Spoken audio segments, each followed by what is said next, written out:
Tamil cinema அப்படின்றது வந்து ஒரு காலத்தில் வந்து ரொம்ப ஒரு ப்ரொஃபஷ்னலாக ஒழுக்கமாக நடந்துக்கிட்டு இருந்தது.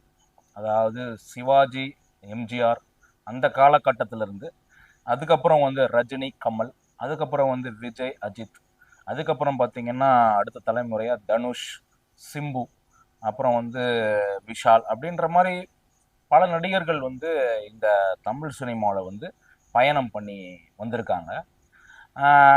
இன்னைக்கு நான் எதை பற்றி பேச போகிறேன் அப்படின்னா, ரீசண்டாக இப்போ ஒரு ப்ரொடியூசர் வந்து மேடையில் ஒரு சர்ச்சையான பேச்சு பேசினாரு.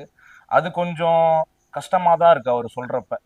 என்னன்னா டூப்பு போட்டு நடிக்கிற நடிகர்களை விட இப்போ டோப்பு போட்டு தான் நடிக்கிறாங்க அப்படின்ற மாதிரி அவர் வந்து ஒரு வார்த்தையை சொல்லிட்டாரு.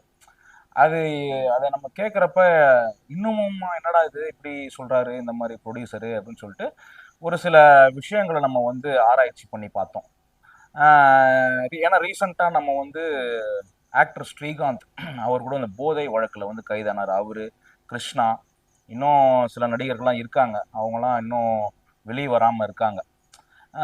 இந்த மாதிரி போதை பழக்கத்துக்கு ஆளான நடிகர்கள் அதிகமாயிட்டாங்க இப்போ தமிழ் சினிமாவில்.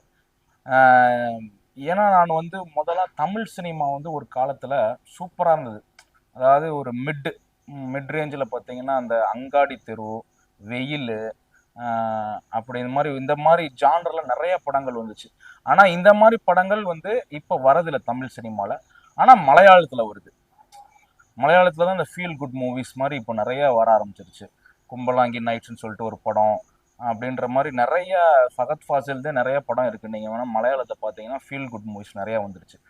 இப்போ தமிழ் சினிமா வந்து ரொம்ப டவுன் ஆயிடுச்சு.